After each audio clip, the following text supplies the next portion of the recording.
And you know what? I've got confidence, one, he'll come back from this. It's so funny after one game, if there is any narrative that we were waiting for the bottom to fall out, it's as if anything he did didn't build up any good equity. We just want to see him come back from a down game. But he doesn't strike me as a guy who will try to do too much, Steve. I like he's a game plan guy. I think he loves it so much. That's why you're getting at him. I'm kind of dancing around this a little bit because I'm trying to figure it out. But I'm trying to figure it out as well, because if I'm right and the game today is such that you have the dynamic player at the quarterback position is what's going to make championship football. Mm-hmm. If you're saying that's not his game, Steve, it's not his game. That's not what I'm saying. I don't know. Yeah. I think he's more elusive and can attack the line of scrimmage more than he certainly is today.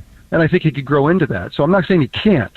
But if you're saying that he's going to play the position in a very guarded, careful, system way, I think the game is not that game as much anymore. So that makes it hard. And again, the degree of difficulty for Brock to play through that in today's game, especially at the championship level, is harder. And so we're gonna have to keep an eye on that. And he's got to keep an eye on it. He might have to adjust his game and say, you know what?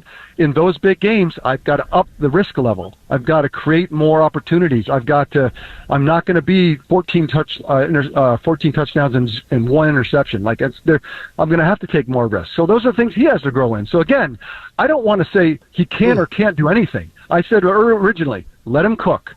I love who he is, and I think we got to just live through that and hope that the dynamic nature of the game today, that he can fill that void in his own Brock Purdy way. So throw 50 times this week. That's what we want, right? Man, but you bring up the real. You guys asked a great question. Yeah. Yes, the great question is, look, he's very efficient. Right. Remember, I've talked about it for weeks. Guardrails are tight. He's not going to have a terrible game, and he's not going to have he's had some great games, but he's not going to have that 4 interception game. He's not going to do it. And so at that level, is that in the big ball games, close ball games, when it all needs to go down the last couple of possessions, is it something that he needs to now expand on and take more risk? Or can he? Those are the things we just got to see how it goes.